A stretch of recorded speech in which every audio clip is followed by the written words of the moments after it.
हरे कृष्णा। वांछा कल्पतरु, ये वैष्णव प्रणाम की भागवतम में बहुत ही महिमा है। अनेक जगह ही वांछा कल्पतरु या वैष्णव को प्रणाम करने की महिमा, बहुत ज़्यादा महिमाएं अलग अलग शास्त्रों में बताया गया है कि वैष्णव को प्रणाम करने की क्या महिमा है।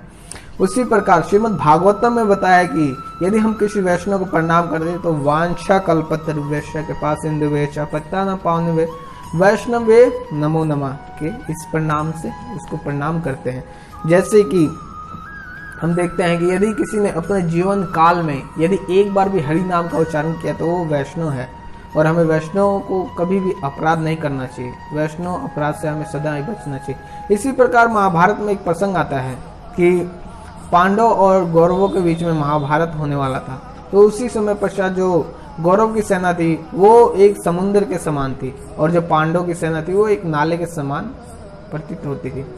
इतना था। तो उस समय क्या हुआ, जो कौरव की जो सेना है उसमें बहुत ही महान महान धुरंधर वीर थे, जैसे कि स्वयं दुर्योधन, कीर्तवर्मा और कृपाचार्य और जो कर्ण तो सभी का बाप था, पांचों पांडवों का बाप था। वो अकेले ही उस युद्ध को जीत सकता था। और फिर भीष्म पितामह जो कि 450 वर्ष की आयु के थे और इस युद्ध स्थल में अभी उपस्थित थे और खड़े थे। और पितामह अनेक बार अनेक युद्ध जीते हैं और कभी वो किसी युद्ध से हार के नहीं आए। यहाँ तक कि उन्होंने देवताओं को भी पराजित कर चुके हैं। इतने विख्यात योद्धा हैं पितामह। और फिर गुरु द्रोणाचार्य है। तो एक साइड टीम होगी, जैसे देखा जाए तो एक साइड टीम, जैसे इंडिया पाकिस्तान का मैच हो तो उसमें देखने में भी लोगों को बहुत आनंद आता है। किंतु यदि इंडिया और अफगानिस्तान का मैच हो तो कोई देखता नहीं है इतना, क्योंकि पता है इंडिया ही जीतेगी, एक साइड टीम है। इसी प्रकार उस समय भी था। और भगवान कृष्ण जो साक्षात इस युद्ध में थे, तो भगवान उसमें देखिए दोस्तों, जो भगवान जब साक्षात थे उस समय भी उनके टीम में मान लो 500 लोग थे। और दुर्योधन जैसे पापी की टीम में भी 11,000 लोग थे। तो दोस्तों हम देखते हैं कि जहाँ खरा सोना बिकता है ना, वहाँ भीड़ बहुत कम होती है, किंतु जहाँ नकली गोल्ड बिकता है वहाँ भीड़ भी ज़्यादा होती है और पब्लिश भी ज़्यादा होती है। तो इसी प्रकार जब भगवान कृष्ण स्वयं इस धरातल पे थे, उनकी टीम में भी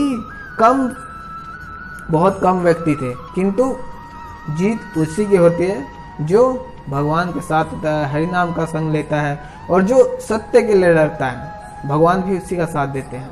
तो युद्ध आरंभ होने वाला था, सभी ने अपना शंख बजाया और शंख बजाने के बाद युद्ध जैसे आरंभ होने वाला था वैसे ही युधिष्ठिर महाराज अपने रथ से उतरे और वो चल दिए कौरव की सेना की तरफ। तो यह सब देखकर जब दुर्योधन ये देखा तो दुर्योधन बहुत ही खुश होने लगा और वो मन मन में सोचा कि देखो, और ये अब आ रहा है मुझे शरणागत होने के लिए, युद्ध से पहले ये लोग शरणागत होने आ रहे हैं। और ये देखकर वो बहुत ही खुश होने लगा। तो जब देखे कि पांचों पांडव, जो 4 पांडव थे, उन्होंने देखा कि हमारे बड़े भ्राता जा रहे हैं, तो नकुल, सहदेव, भीम, अर्जुन ये सब भी उतर के युधिष्ठिर महाराज के पीछे पीछे गए। और जाके सबसे प्रथम उन्होंने भीष्म पितामह के समक्ष खड़े होकर बोले कि हे पितामह, हमने आपकी उंगली पकड़कर चलना सीखा है, आपकी गोदी में खेला है, और कुछ समय काल की परिस्थिति की वजह से हमें आज आपके समक्ष युद्ध करने के लिए हम खड़े हैं, आपसे लड़ने के लिए। तो आप हमें आशीर्वाद दीजिए कि हम युद्ध कर सके आपसे। तो और सब 5 पांडव दंडवत प्रणाम करते हैं कि वांछा कल्पतरु, लेट कर पूरा प्रणाम करते साष्टांग। यह देखकर भीष्म पितामह गदगद हो जाते हैं और भीष्म पितामह बोल देते हैं तथास्तु, जाओ विजय तुम्हारी हो। देखो भक्तों, एक आशीर्वाद पे ही, एक प्रणाम पे ही महाभारत का निर्णय चेंज हो गया। बीज किसकी जीत होगी ये भी घोषित हो गया, क्योंकि पितामह ने बोल दिया कि आपकी विजय हो। और फिर वहीं दुर्योधन खड़ा देख के जलने लगा कि ये भीष्म पितामह मेरी टीम में है या पांडव की टीम में है। तो वहीं साथ में ही गुरु द्रोणाचार्य थे। तो 5 पांडव वहां गए और द्रोणाचार्य को भी साष्टांग दंडवत प्रणाम किए। और द्रोणाचार्य को प्रणाम किए तो द्रोणाचार्य ने भी बोला कि आपकी विजयी हो। और यह सब करके देखिए दोस्तों, सिर्फ आशीर्वाद प्रणाम करने से ही जो महाभारत का युद्ध था उसका पूरा निर्णय ही चेंज हो गया। भले ही पांडवों की सेना में कम सैनिक थे, किंतु प्रणाम करने के मात्र से ही उनको विजय प्राप्त हो गई। तो प्रणाम की बहुत महिमा है और भी अनेक शास्त्रों में बहुत जगह बताया गया इसी प्रकार।